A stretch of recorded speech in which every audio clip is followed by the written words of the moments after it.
Hello there, this is Daryl. And Taylor. And you're about to hear our review of USA 1, Jamaica 0 with a goal from Jordan Morris. Before you hear that, we want to let you know that today's show is sponsored by the fine people at roughneckscarves.com. How do we spell that, Taylor? RUFFNECK. SCARVES.com. You'll hear more about Roughneck Scarves in today's episode. Mm-hmm. And then the dot is just a period. You don't need to write out dot, and then comma, COM. I think we've covered everything now. We good? On with the show. All right.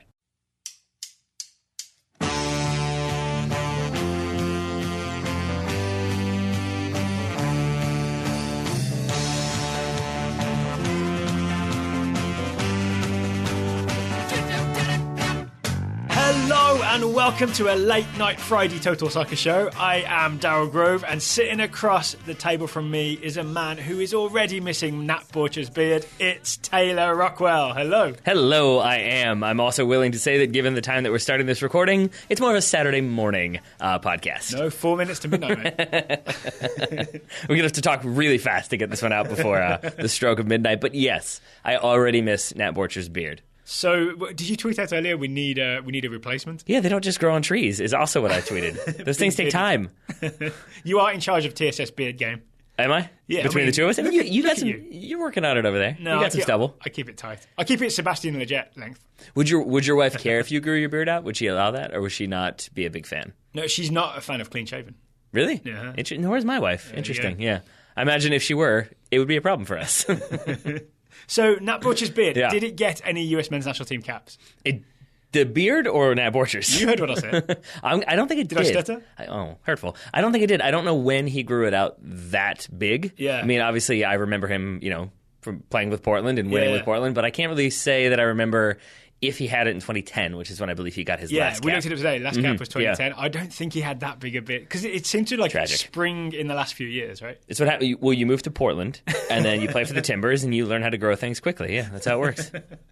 Set timber Jim a challenge. I may have just let loose the fact that I don't know how trees work, because I think I just implied that trees grow really quickly in Portland and nowhere else.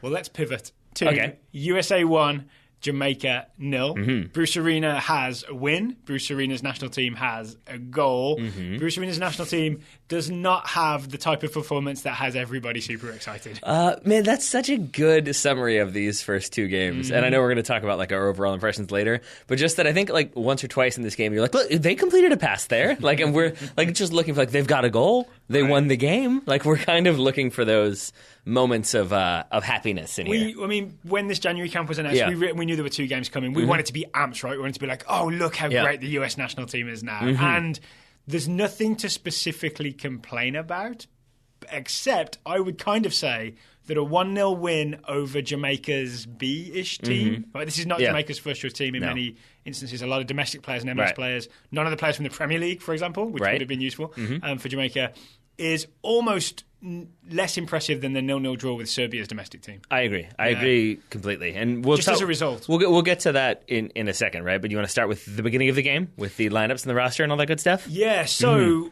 I've got to be honest, we were surprised, right, when we saw the lineup, because we'd done our preview show based on the idea that Bruce Arena would choose, he would go with the same formation, the 4-2-3-1/4-1-4-1 that we saw against Serbia, and work on that, and then move towards using that against Honduras.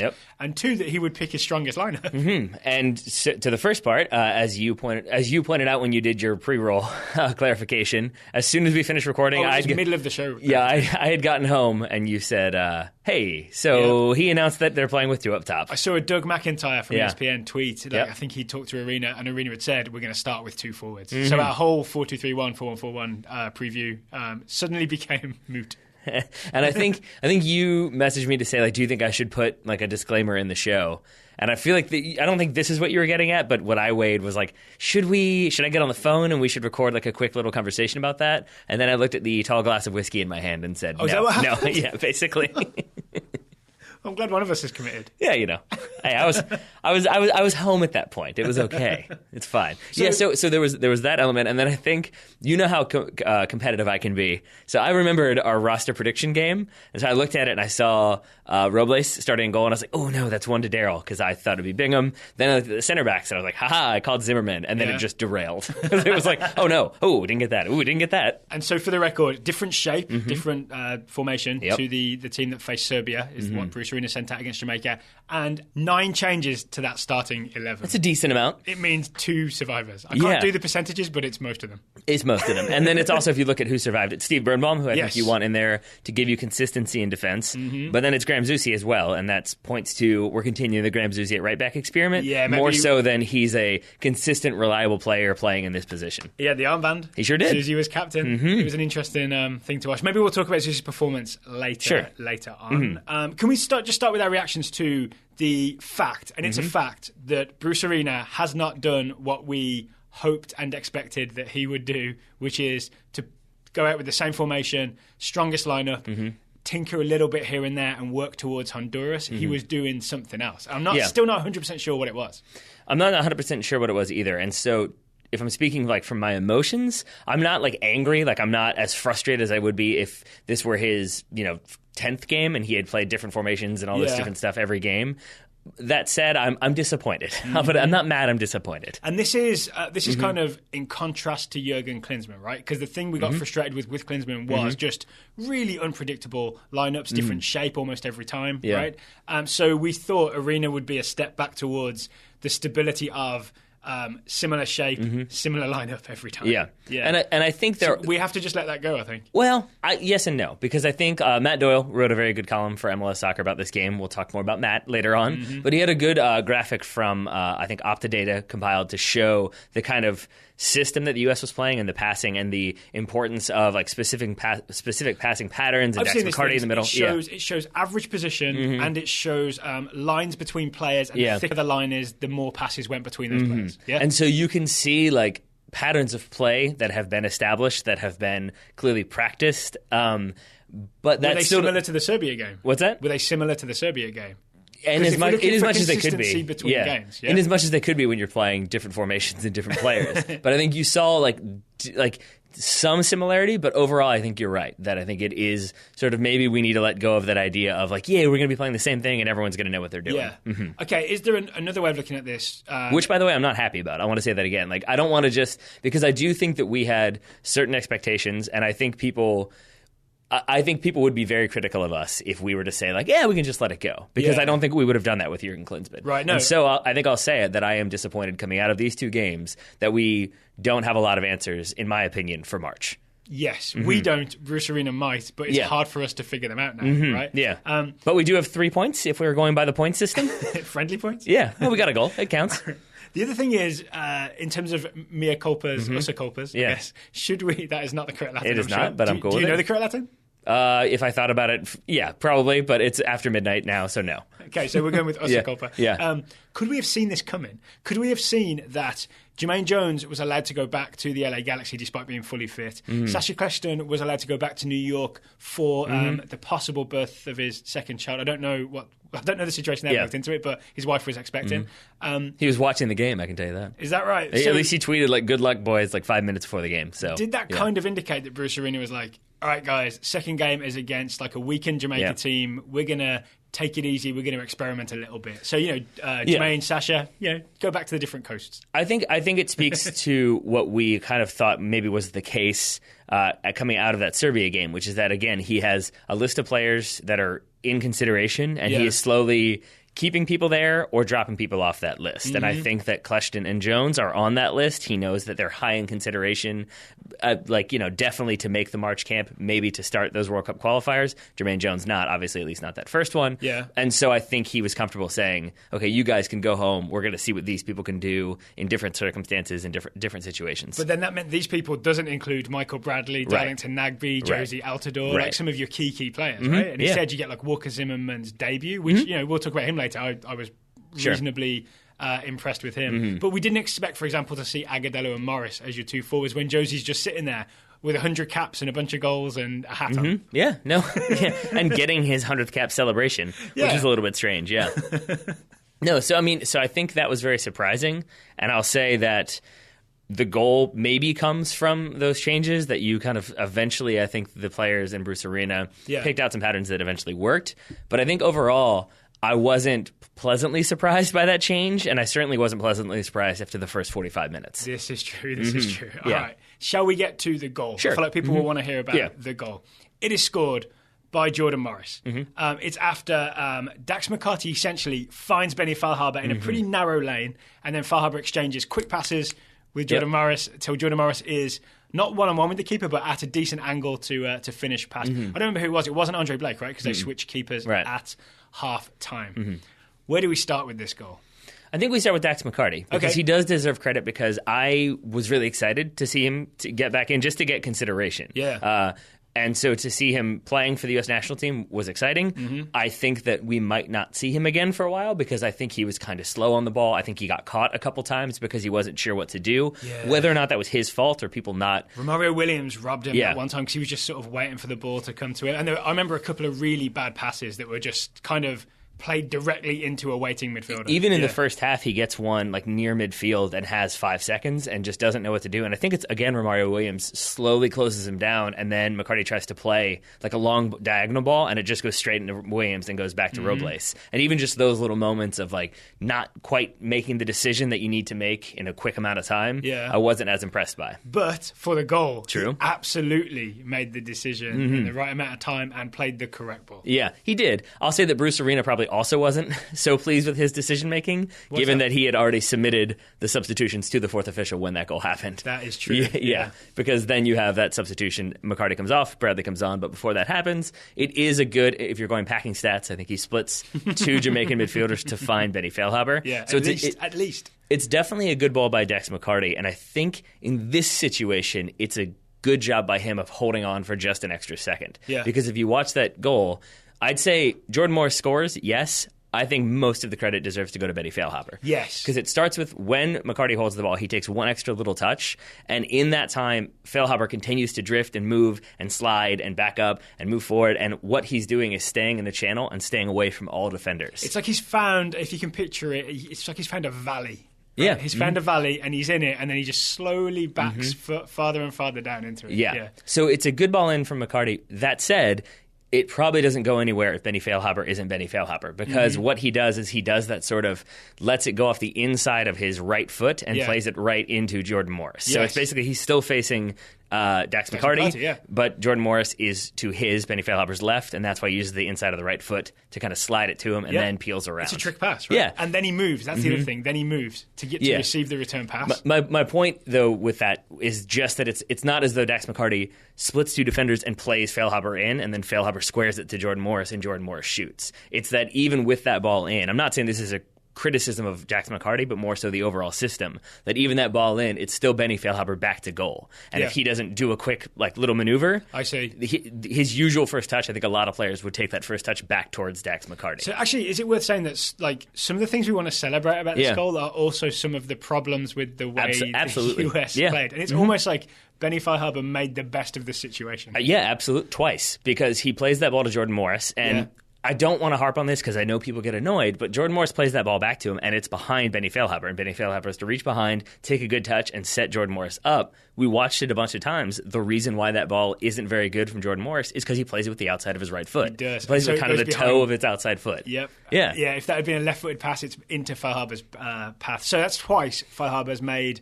There's nothing wrong with the McCarty pass, but he makes the best of that situation with the first-time flick to Morris. And he definitely makes the best of the bad return pass by basically collecting it behind him and bringing it back in front of him. And I think a key component here is also that, and this is why I am being maybe more critical, is because O'Neal Fisher is the left back for Jamaica. Yes. And he gets very much caught. Like, he doesn't know if he should step to Chris Pontius, he doesn't know if he should hold space or move over, and eventually he tries doing all three. And eventually he overcommits and sprints to Benny Feilhaber when he gets that return pass from Jordan Morris. And because he sprints and vacates that space, Jordan Morris runs in, and now when that ball comes back, he's in on goal. Yeah, that's why there's that little right-hand channel that Morris can accelerate into and then shoot. Yeah. But if O'Neal Fisher is a smarter defender in that situation and stays where he is, if Jordan Morris doesn't hit that pass with his left foot and play, because Benny Feilhaber could have been in on goal. If that ball is played in, he's in, he takes a shot. Because that ball isn't that great, and Benny Feilhaber has to slow down and then pull it forward, if O'Neal Fisher stays where he is, he can't square that ball. Jordan Morris runs into a defender, basically. So we're also saying maybe Benny Feilhaber's going for a 1-2 that puts Benny Feilhaber in on goal. Yeah. He's not going for a 1-2-1. Not necessarily. And then is able to adapt quickly. And again, it's a credit to Jordan Morris as well that he makes that move, finds that space, scores that goal. Oh, yeah. But there's still, it's not quite as like when you see it really quickly, you're like, oh, that's beautiful interplay. It's great. That's clearly intentional. And then you break it down slowly and it's like, and then you're kind of less convinced by it overall. Because I think the keeper gets like his elbow to Morris's shot as well. And I think a very similar situation in the first half. Is it Agudelo has flicked on for Morris? And then gets smashed in the face, Right, yeah. Morris tries to put it under Blake, and Blake basically does better than the second half keeper. Right. And gets a full arm to it and saves it. Yeah. Mm-hmm. So, I mean, it's still a goal, and that's what matters. Yes, it's worth underlining that. Before we start getting into the more critical stuff, obviously we're impressed that Jordan Morris scored a goal. We are. Yeah. But I think that when I looked at this lineup and knowing that Bruce Arena had come out and said we're going to play two up top. Yeah. One of them should have been Josie, right? That was my first thought. Yeah, for sure. But my bigger takeaway is that, like, if you're going to play two forwards up top, you think, oh, okay, it's because he wasn't as impressed with the attacking options the United States had. He wants to rectify that. He wants to really get the result. Yeah. And to look at this game and see no goals in the first half, you win 1-0, 3 total shots on target, it isn't quite as compelling in terms of the attacking play that you have there. I think one way to look at it is to think how many times did Agudelo and Morris combine? And I want to say apart from that Agudelo flick on where he got clobbered, there's not that much. Their lines aren't thick, I would guess. Yeah, and a big part of that is I think you pointed this out or figured it out very quickly, is that it seemed like one of them kind of routinely stayed central and one would drift out wide. Yeah. And then when that wide one would come back to the middle, the other one would drift out wide. Yeah. So you still didn't have much of like a connection between the two where they were trying to work 1-2s and possess through the middle. It seemed like it was still a lot of drifting to one side or the other. And so you still kind of de facto had one striker. And the other thing that really reminded me of is when I used to watch the US under-23s under Herzog trying to qualify for the Olympics. And we had Jordan Morris and Jerome Kiesewetter, essentially two fast guys. And they would both basically run the channels, right or left, and we would try and slip them in down the channels. And it was good against kind of weaker teams, but it wasn't. It was a pretty blunt instrument, right? Yeah. And a lot of the first half reminded me of that because there wasn't enough, essentially just back to goal play, right? You couldn't just play like the way that Josie really did, I think, quite well against Serbia. That he puts his back to a defender, you play it into his feet, he lays it off, right? Morris, I don't think he's kind of really built that way. He tends to prefer to be running at people, facing goal ball at his feet. And so you did see him dropping back into midfield a lot in this game. Yes, he did it a lot more than Agudelo did, right? Yeah. But then I don't know how to feel about Agudelo because on one hand, I was really, really impressed with the pressure he put defenders under. A lot of really like aggressive, high press, and not just mindless running, like really clever running, forcing people to play balls out of bounds and win the ball back, or literally tackling people and winning the ball back. But I didn't see him, again, like backing up into defenders, stretching the defense that way. It's the type of game where if the U.S. wins this game 3 or 4-0 and he still doesn't score or like even get that many shots, you could still be pleased with him because he's making smart runs, he's holding the ball up. I can't remember too many times that he just coughed it up needlessly or passed it out of bounds. Yes. No, he's very good in... You even saw that in the 5 minutes he had against Serbia. He's very good under pressure. Like, I think he has the confidence in his own quick feet and quick thinking. Yeah. He can always get out of any situation with the ball. Right. And if you're winning because he's doing that and so it allows other people to run into space and you get a goal, that's great. But when it's 1-0 in the 59th minute... then you start to be a little more critical because it's like, well, that's great, but you're not creating still. Yeah. There's still only 3 shots, and those come from like 2 Jordan Morris efforts, and then I think it was the Graham Zusi cross shot that gets flipped, like tipped out for a corner. Yeah. So it's still not that like consistent creation that maybe we thought would be there. It also makes me wonder if, to go back to the Matt Doyle reference that I made before, if it explains part of the problem that the United States had in the first half versus the second half. Yeah, okay, so we have to credit Matt Doyle's MLS column with this, because I don't think we spotted this first time out. Matt Doyle essentially posited that the reason we scored in the second half, not in the first half, is first half, Zusi and Villafana, the US fullbacks, did not really get forward too often. And so we ended up with not much width, right? Because technically our wide guys in the 4-1-3-2 were Pontius on the right and Leggett on the left, and none of them really played like wingers because that's not quite the role, right? So you end up with not enough men to worry Jamaica, right? Right. And I think what I'm realizing now is I think what was supposed to happen, and you can agree or disagree because I'm kind of working this out on the fly. I reserve that is right. that I think, so say you're, where would you say Juan Agudelo or Jordan Morris, who dropped more to like the right-hand side, for example? It felt like Morris. Okay, so say in this situation it's Morris who comes wide to the right, then I think he is supposed to fill that space and like combine in 1-2s or assist Chris Pontius. Pontius can then come inside. Maybe a defender tracks Jordan Morris and that leaves space for Pontius to go. And I think that's the relationship that's supposed to be there. And if you're doing that, you don't want Graham Zusi just running in there and being like, hey, me too, guys, because suddenly you have too many people in there. And so I think that's why in the first half the defender stayed back a little bit more because it was supposed to be more fluidity between the forwards and the midfield. Yeah. I think that didn't work, and I think that's why you then had maybe those forwards less inclined to come wide in the second half. They still did it, obviously, but that's why I think you had the defenders, the outside backs, getting up far more aggressively. They absolutely did, yeah.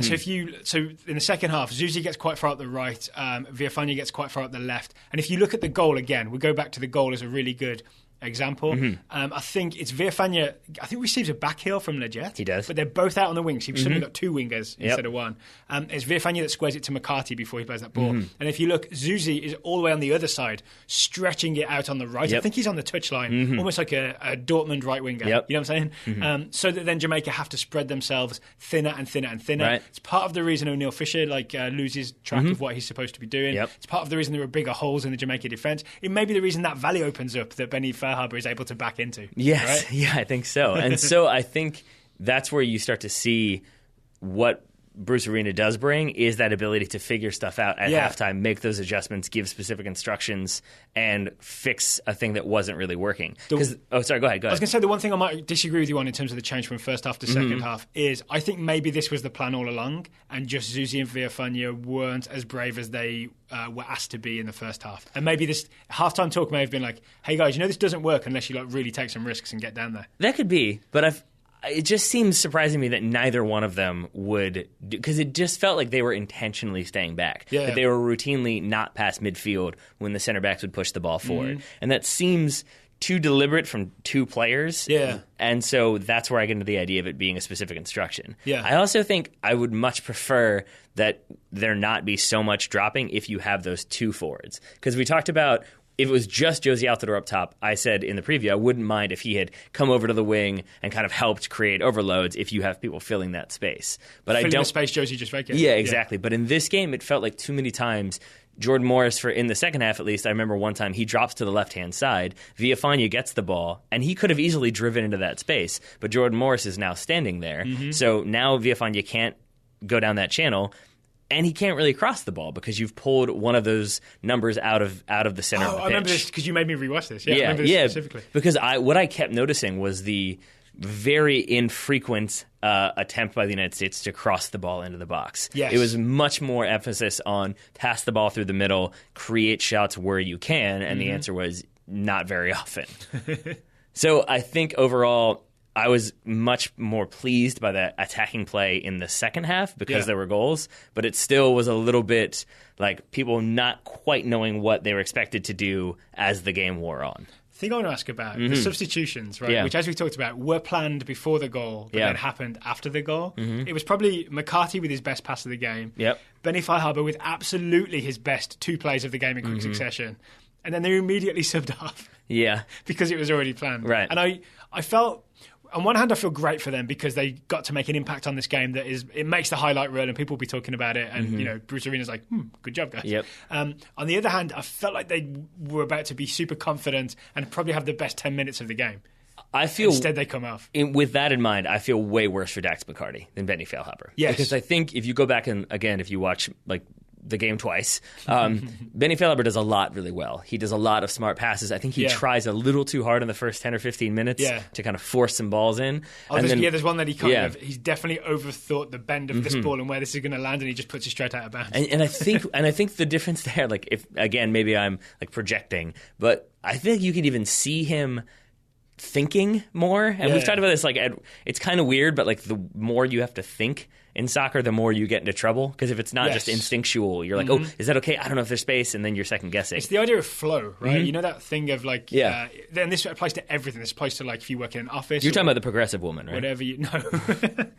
It's the idea of like being in the flow where you do the exact right thing because you're not even worrying about it. And so in those first couple of minutes, like he put 2 out of bounds, I think, and it was very surprising. And it felt like he was overthinking. And as the game wore on, especially, even just in that first 30 minutes, you started to see him do those quick little like outside of the foot. Like, I'm not even thinking about this. It's just sort of like a little shovel pass to the side. Or that like, I'm going to put the ball one side and run around the other side and then cross it. Yeah, so it seemed like Benny Feilhaber grew into it. So I think that's why you can be a little more positive about him. I think also just Bruce Arena knows Benny. And so I think it's going to be, in terms of my creative number 10s, maybe Nagbe gets a little bit of consideration, maybe Alejandro Bedoya for some reason, but more likely minutes, right? More than likely it's Kleshton and Feilhaber. So it's kind of, you know what you're going to get. I don't feel as bad with Benny Feilhaber because I think he's still going to get looks. Dax McCarty, I think because, as we talked about, he had those moments where he really did struggle, and those stand out to me as much as that pass. So for me, at least, for him to sub off at that point, it is sort of like with a negative tally overall. So do we look at McCarty as essentially the backup for Michael Bradley? Because he played Michael Bradley's role in this game, right? I think so. Is there anyone we're not thinking about? Like Will Trapp was the guy I'd mentioned, but obviously when the roster was thinned down, McCarty stayed, Trapp left, right? I mean, I guess it depends on what role you're wanting that position to be, because I know there are plenty of people who think Michael Bradley can't even play that role. So I think we're looking at that from a perspective of Michael Bradley is the best player for that role. He does it the best. The number 6 role we're talking Is there about. anyone else who can do that? And I think a lot of other people would say he's not the best one. We need to do this, or this person should go there, or this person should be allowed to play there and see what happens. Do you want to talk Michael Bradley? So Michael Bradley played 30 minutes. I thought did the usual Michael Bradley things, which I think are good.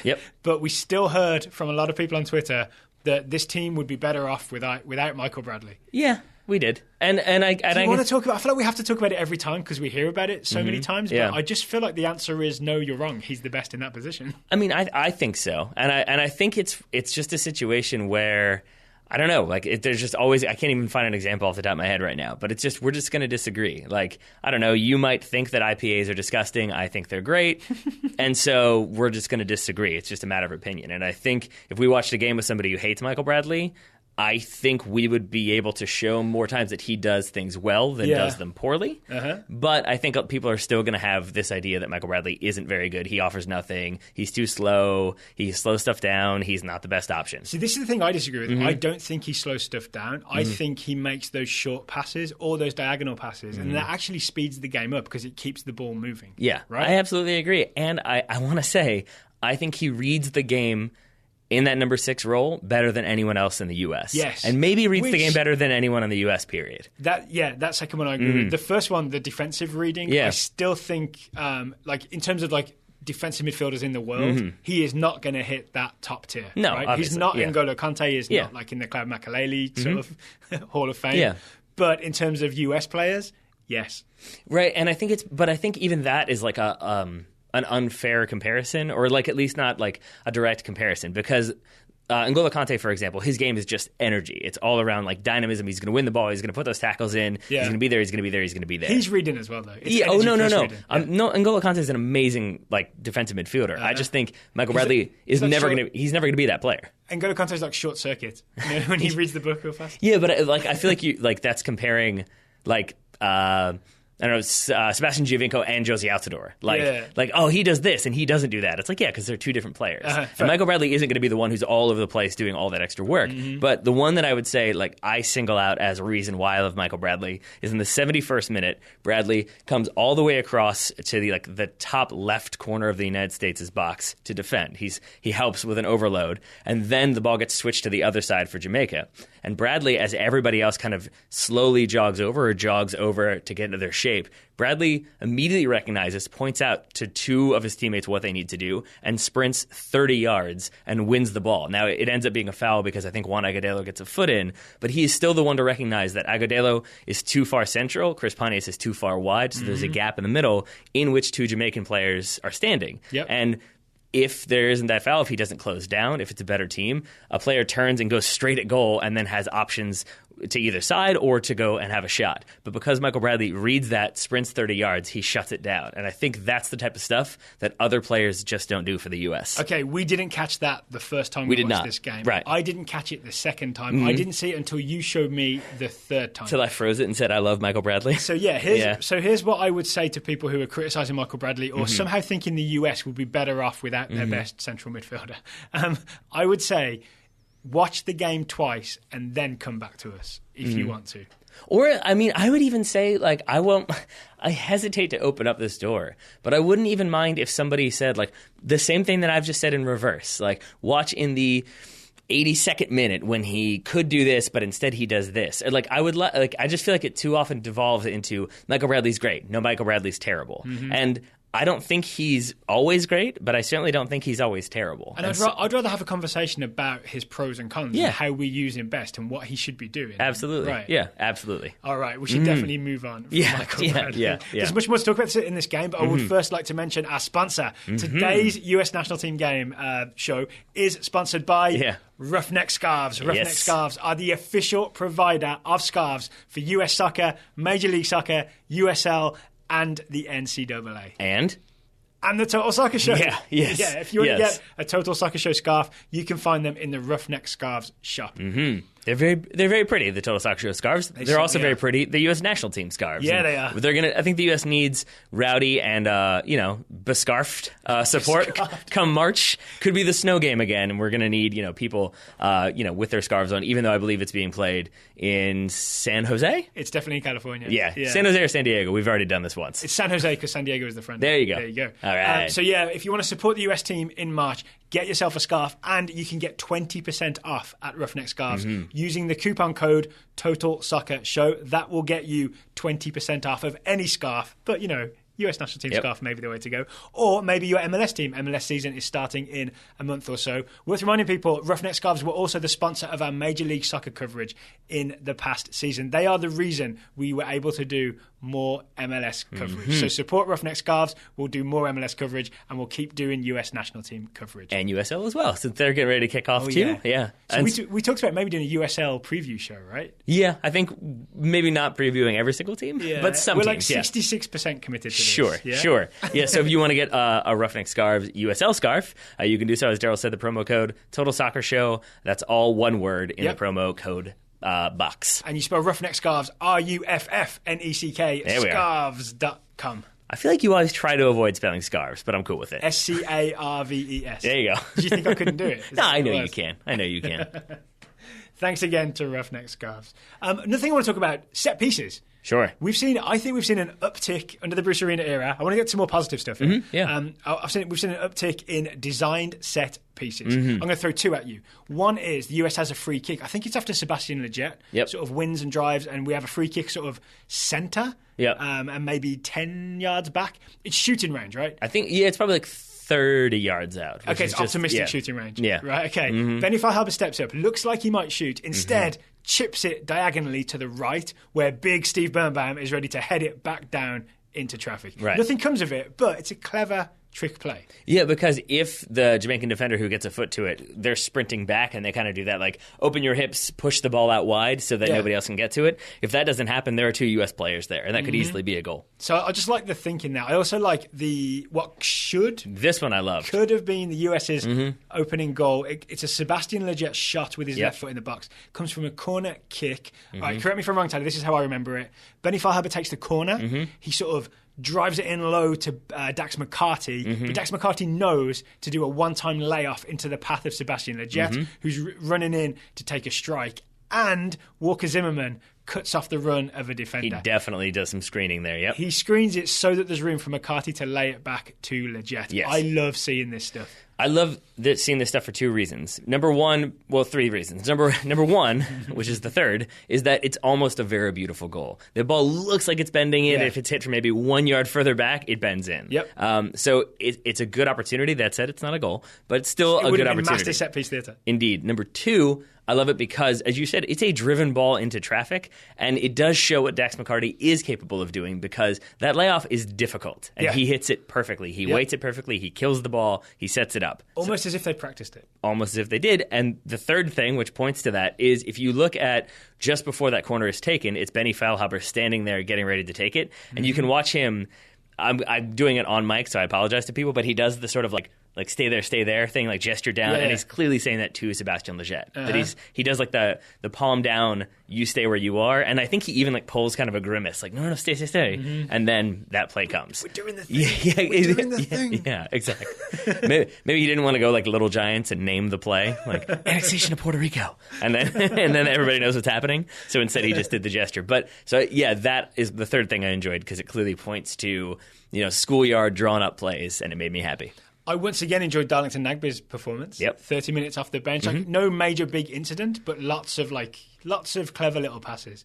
Yeah, I think so. And then, so have we transitioned into things that we liked? Is that where we are? I guess so. Well, there's maybe one we have to talk about that wasn't so good. But let's talk about Walker Zimmerman. Okay. Zimmerman's performance. Fox Soccer gave him... Fox Sports, I apologize. Yep. Fox Sports gave him man of the match, which first I disagreed with. I was like, okay, he didn't do anything wrong, but okay. Rewatched it, and I saw him win a lot of balls from Romario Williams and Corey Burke. Romario Williams, I won't say we're really familiar with, but we are familiar with. We've seen him play for Charleston. We said before, really like troublesome, clever, fast, muscly forward. Yeah, and as we said, like he's the one who wins the ball off Dax McCarty and has that kind of trickery, but he's also the one who does 3 or 4 stepovers at once, and Zimmerman just backs off and then pokes the ball away once Romario Williams does 1 step over too many. So yeah, in that one-on-one situation, Zimmerman was, I think, flawless, right? Yep. He won every ball like that. But also, when they tried to fire balls into the feet of Burke or Williams, like, back to goal, kind of hold-up play kind of way, Zimmerman essentially, I want to say every time, stepped in and got tangled up and got there first and kicked it away. Right. Also, Zimmerman and Birnbaum, I think, won every single Jamaica goal kick. Or at least would force Jamaica into, when they did win it, it would lead to another awkward header, which then led to the US winning the ball. But I kept being like, Jamaica have got a goal kick. I bet you one of our centre-backs wins this. Yeah, or forces Jamaica to make a hash of it. They did every time.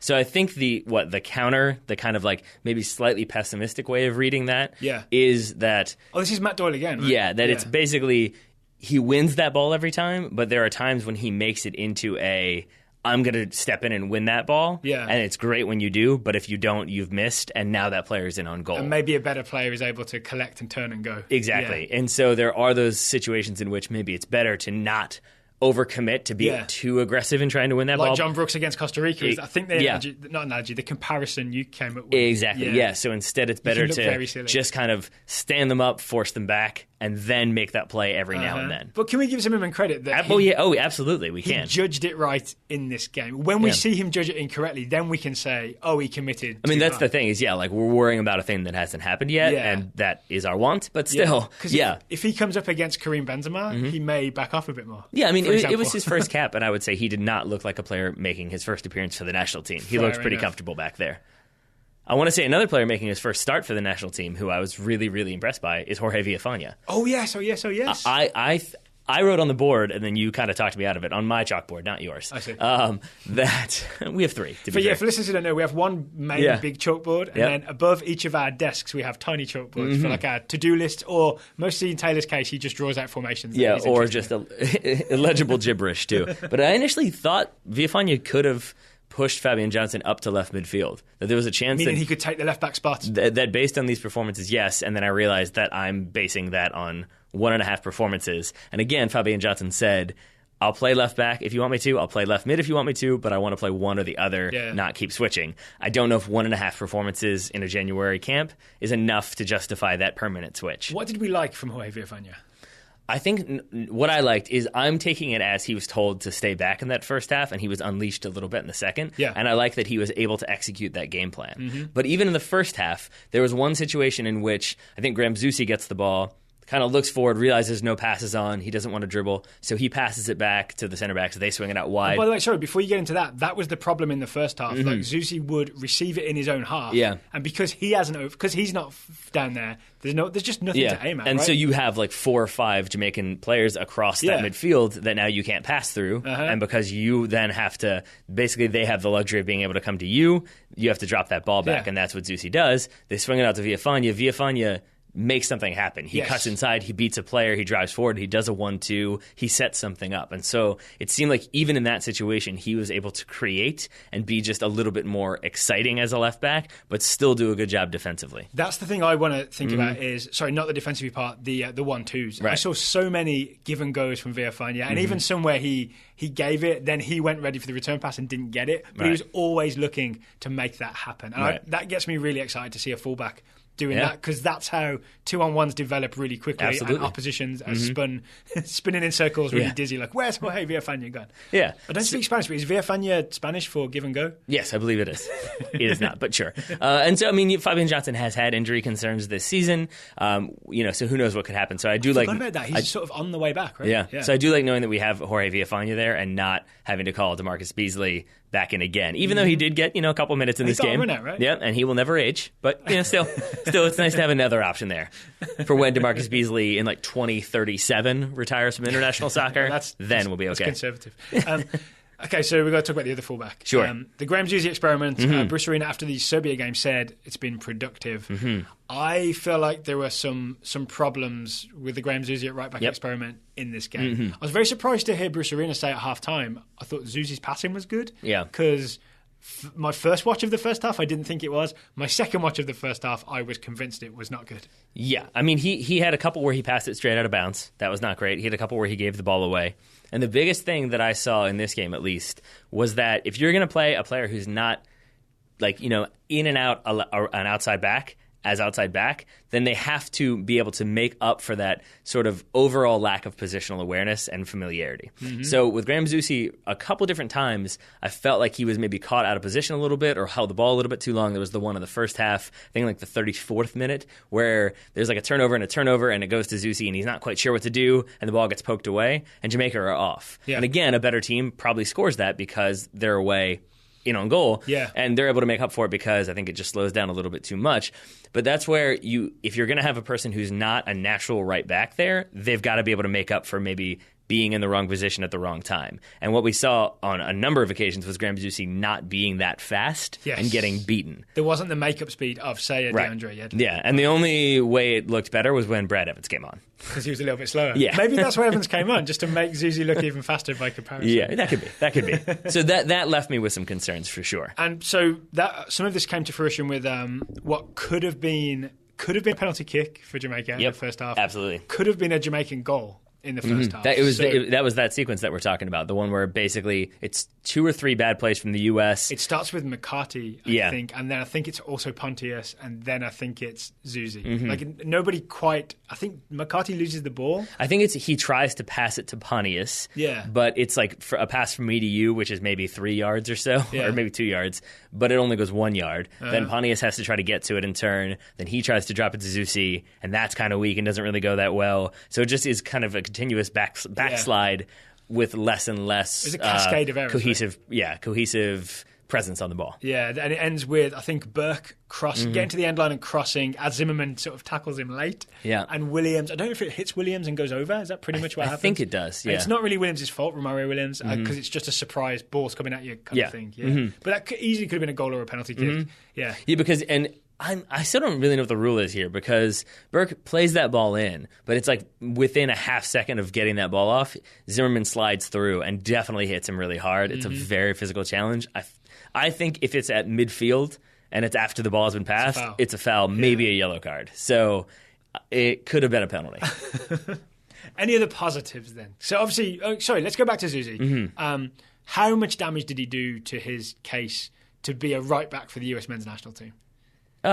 I mean, it's tough to say because it's not like he had built this really strong case and then it all fell apart. But he was starting to build something of a case against Serbia, right? Mm-hmm. I mean, I think he definitely has not played himself out of contention, but he has not done anything to really raise his stock in terms of starting over DeAndre Yedlin, for example. Yedlin can breathe easy. Yeah. Is that a thing we can Absolutely. say? Mm-hmm. Okay. Let's maybe look bigger picture. Sure. We've done 2 games. January camp, we've had the January game, the February game, Serbia, Jamaica. We are, one tie, 1-0 win, no goals conceded. Right. Moments of, like, good-looking play, like lots of good short passing, even if it's just like maybe the Feilhaber goal or some sequences against Serbia that didn't actually get us a goal. Right. How happy do we feel after 2 games? Not very happy. No? No. Are you? No. Yep. I was satisfied after the Serbia game, but then expecting that we would sort of smash a weakened Jamaica team. Or at least I felt like would have a more cohesive team come out and overall performance. Yeah. And I think that's what I think at the end of it, what is sort of the reason why I say I'm not happy is because we did try to drop what like our theoretical starting 11 could be for those World Cup qualifiers in March. Yeah. And we had to change the shape a little bit. Yes. And then it was still like, well, he could be there, but I don't know has he done it? And like I said, like I had Villafana like maybe as a left back, but then I don't know if he's done enough. Maybe he's just a capable substitute. Is Nagbe a starter? Is Nagbe a substitute? Because that's what he was in this game. Do you just want to see what he can do as an impact sub? All right, but okay, to me, this is a question of how much do we know versus how much does Bruce Arena know? Oh, yeah. Right? Just because we can't say. I'm going to guess he knows more than we do. Well, yeah, exactly. But just because we can't say, True. we've played 4-1-4-1 every game, it's obvious that we're doing this, therefore we know what's going to happen against Honduras. That doesn't mean that Bruce Arena is sitting there being like, well, I did the 2 formations and I'm not sure. I don't know what I'm going to do against Honduras. No. He might have a plan. He might, but that's not a courtesy I was willing to extend to Jurgen Klinsmann in his final game, so it's probably not one I should extend to Bruce Arena. And I mean, I'm more willing to. I mean, I'm more willing to grant that Bruce Arena has definitely learned stuff coming out of this camp, and he knows what that is, and he has, I'm certain, some solutions, because it might even just have been, I want to know what this guy's mentality is, or I want to know how coachable he is, and can I tell him what to do in a drill, and he goes out and does it. Yeah. And I'm sure he's gotten those answers, but we can't know that. And there's also probably some stuff laid for the Gold Cup. Yeah, right? for sure. The Zimmerman cap, that's not about Honduras or Panama. No. Or Mexico, or right. I can't remember who else we play in June. Sorry. Panama? Honduras? Oh, in June, I'm sorry, in the Gold Cup. Mexico and someone else. I'm sorry, I don't have the schedule in front of me. But in the Gold Cup, I think it's going to be a weekend roster, so maybe Zimmerman is someone who makes that roster for July. Right. Mm-hmm. Yeah, I think so. How about... but I wanted to say, though, so with that in mind, I still think what we said coming into this January camp was we want to come out of it with Trinidad and Tobago. Okay. It just came to me. The other team will play in June. In the World Cup qualifiers, Mexico and Trinidad and Tobago will play in June. Thank you. I was so confused what you were talking about. Okay, I'm with you now. But coming into this January camp, when we talked about things we wanted to get out of it, we got some of them. I got to see Benny Feilhaber prove why he should be in contention. Yeah. But I think we wanted to be able to, us personally, have more answers about this team and about what the plan is going forward. Yeah. And I think we do have some, but there are still some that we don't have, and that's a little bit disconcerting heading into March. And is it like... Do we go 1 forward or 2 forwards? Yeah. I think it is. That's what I'm talking about. And is it like we just have no idea, or is it now we have 2 looks that we could see? I think it's somewhere in between. Okay. I mean, I think it's not that we have no idea. I think in retrospect that it makes far more sense to play 2 strikers given the talent we have. Because if you go Josie up top by himself, you can either play Bobby Wood out wide, which I don't think either one of us really likes, and I don't think that really suits his game, and is also playing somebody out of position, which we don't love. So I think that then leaves him on the bench, which I don't love either, and I think having 2 strikers puts the 2 of them together, and I'm okay with that. Oh, you and I are going to have some talks in March then, because I'm more happy with, especially to start a game, 1 striker, especially if it's Josie, if you can get attacking players around him. And if it's Pulisic and Nagbe on the wings, an attacking midfielder underneath Josie, for example, and then you can have 2 more holding midfielders underneath that, say it's Bradley and not Jones, but maybe say Leggett or someone else. I'm more excited about that. Well, I guess we'll see. Then, I guess this is a long conversation we can have. It sure is, and we sure will. So let's do final thing. Then I'll say this. So then, in that first March qualifier, what formation do you think the United States goes with? We're at home. I'm not saying what do you want. What do you think based on these 2 games? We're at home to Honduras. I think we go with 2 forwards. Okay, so I do too. I think it's going to be... I think I'd prefer to be... I've never felt this cautious before. I'd prefer to start with 1 and then switch to 2 if we need to. If it's necessary? Yeah. Yeah, but I think I agree with you. I think it's a 4-1-3-2. Okay. That's my guess. All right. Final question I have for both of us is essentially whose stock is up, whose stock is down after this January camp, especially in terms of getting into March. I will answer that in a second. I've just realized the obvious difference here. And now maybe I'm willing to talk myself into this.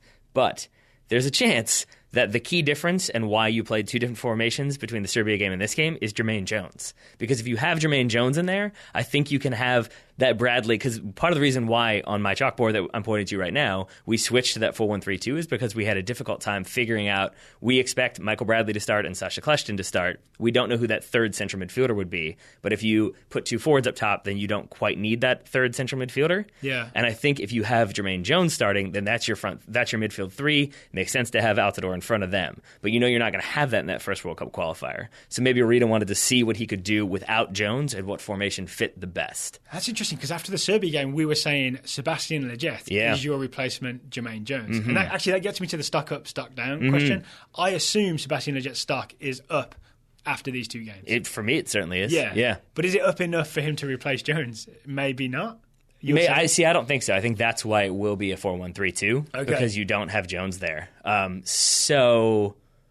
Yeah, I think his stock is definitely still up. I think he's played himself into consideration to make that March camp. Yes. And to be on the bench. So what did we like about him against Jamaica, for example? I mean, I think that I don't remember him doing anything wrong. Yeah. Is a big one. But I think it's also, for example, that free kick that you talked about, the Benny Feilhaber chipped over, and it was kind of design set piece. Yeah. It comes about because it's good pressure from the U.S. that forces a turnover. The ball's passed essentially to Lletget's feet. So it's not like he works really hard.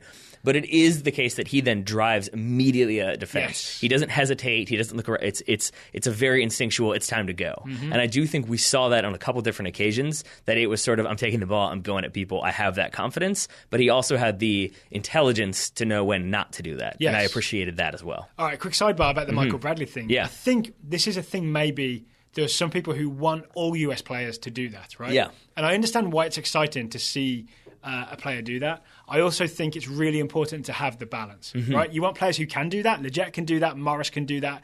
Yedlin might do that. Essentially, your fast players can do that. You need other players who have different skills, like reading the game, setting a rhythm in terms of passing, doing those things instead. I don't want to take us back down that track, but I think it's just important maybe to have that combination. Yeah, sure. Okay. So with all that said, yes, I think Lletget raised his stock considerably, or at least confirmed what Bruce Arena probably thought about him. Yeah, because he's been working with him for years. Anyway. Because, he's been working for them for years, but... No, we've seen it in a U.S. national team jersey? The U.S. national team jersey is the key distinction, because you can play really, really well with the LA Galaxy. When you go play for the U.S. national team, it's a different level.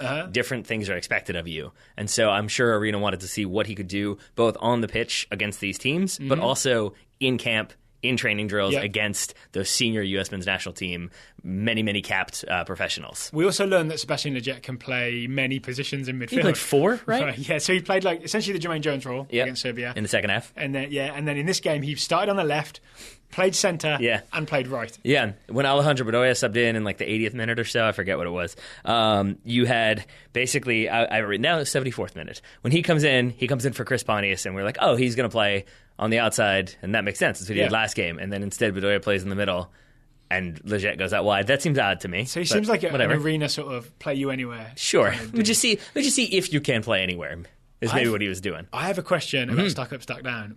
Chris Pontius. Obviously, he's happy, right? He made his US national team debut. He got almost a full game against Jamaica.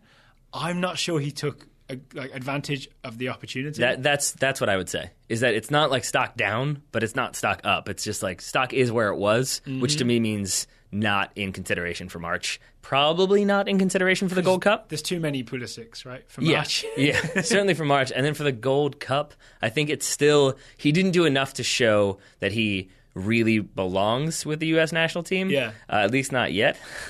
What he says about a 29-year-old. Exactly, yeah. So what I see from Pontius is someone who, for example, doesn't have that pace that we talked about that maybe Lletget has. Yeah, and to just emphasize that, not in this game, but in the Serbia game, there was that sequence in which he was 5 yards ahead of a Serbian player, and that player dusted him. Yeah. Dusted him. So it doesn't have the pace or directness, or that kind of stuff, but also sort of doesn't have those moments of magic unlocking a defense. And there's lots of like perfectly serviceable things that he's doing, but there's never like that. There's not that one shining quality that makes him like he doesn't like serve in a beautiful cross. Right. He doesn't make like sneaky Thomas Muller runs. There's not like like if it was a FIFA game or maybe some other video game where you have like a star next to the player's like key attribute.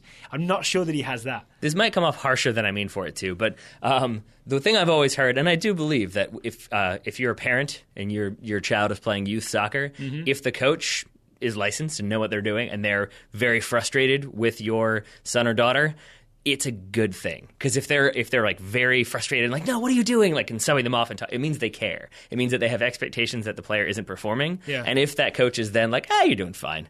Like it's not a great sign. And I feel like that's how I am about Chris Pontius. Is I'm not like outraged. I'm not like, oh, we know he can do better. We expect more of him. Yeah. I'm just sort of like, yeah, he did okay. I guess maybe a way to look at it is there was a point where he had a promising career. Thank you for sticking with me through that analogy, because I saw you be like, where are we going with this? I had faith. I appreciate that. Sometimes it's not the journey that you want to listen to, but you know there is a destination. I'll take it. There was a point where Pontius was like a promising youngish player with DC who kept getting injured, and you might be like, oh, this kid could have played for the national team one day and will never get a cap. So at least now he has a couple caps, and maybe he does make the Gold Cup. And is also, by all accounts, like superhumanly nice, like very nice, does a lot for charity, which don't underrate as well as a member of the team. Yeah, and he could be a locker room guy. He could be, just like one of Bruce Arena's guys who keeps making it. That's the problem I was sort of driving towards, is every coach has those players that no one thinks should be, that they're around the edges of the roster and sometimes start when you least expect it, and every coach has those guys. And that's a big criticism of Bruce Arena in his first stint, right? That he stuck with people maybe longer than he should have out of loyalty. Maybe, and then, like Klinsmann did this with players that people weren't excited about. Like starting Zardes kind of regularly when people were not. Or I mean, and even like at a club level, it's like whenever, a new coach moves to a new club, it's like they go back and sign their favorite player from their old club. I mean, like, Harry Redknapp signing Nico Crenshaw? Yeah, there's that. Yeah. Every place he goes, yeah. So I just wonder if Pontius might be that guy. Or if there's just too many other talented players out there to... I mean, 2 games is a bit premature to draw that conclusion. Fair. I guess we'll see if he makes the March squad or the Gold Cup squad. Then we'll know for sure. All right, any closing thoughts on this game, Taylor? No, I mean, I think in terms of whose stock is up or down, just to round that one out, I'd say Michael Bradley's is where it always was for me. I'd say Jorge Villafana's is up. Yep. I'd say Jonathan Nagbe's is up. Yep. I think Juan Agadelo's is definitely up for me as well. Yes, because I really didn't expect him to play. And he's got 5 minutes in one game and almost 90 or the full 90. I believe the full 90 against Jamaica. And that was an interesting thing that both of the strikers, I think Jordan Morris played the full 90 as well. But I felt like even with what I said previously about him not really creating clear-cut chances, he was a threat. Agudelo, you took yeah, he was a threat. He was good on the ball. He was good in possession. He was good in tight spaces. He had those moments of creativity and flair, and it felt, again, like a player who had the confidence and the overall ability to continue to help the U.S. going forward. I want to say stock is down on Jordan Morris Trevellas. Oh, my goodness. Because I used to think, okay, you don't have a left foot, that's fine. Use the outside of the right, and if you can do all the same things that anyone can with the outside, if you can do the same things that anyone can with the left with the outside of your right, maybe it's just fair. There's that pass that was behind Feilhaber. Okay, that ends up in a goal, so maybe we get away with it. Yeah, and that's not so great, but it's not terrible. But then... there was the cross. Yeah. He got to the end line on the left side, and Jordan Morris crosses with his right foot, and it bends out, as a Trivella has to a little bit, bends out behind the goal, and then it also goes too long and too high and lands sort of out for what would have been a throw-in if it hadn't already gone out behind. It goes out twice. Yeah. So stock definitely down on that. And one final one for me, stock very much up, is a man that we talked about very briefly, but I think merits further discussion, is Steve Birnbaum. Yeah. I think looked very good against Serbia, again with the caveat that there wasn't a lot of attack coming at him. Yeah. And similarly against Jamaica, the same, I think could be said, but it was still a defense that was really well organized, that kept its line together, that was good in possession, that didn't really get caught making too many silly mistakes or trying too many silly things. It was a much more disciplined defense. And the only big chance was that Burke down the line into Williams, right? Which was in like a triple transition moment. Yeah. So I don't have so much criticism there. And I think that comes off of the U.S. being forward because I think Birnbaum is very far forward. Yeah. And I think he's part of the reason why there is that gap behind.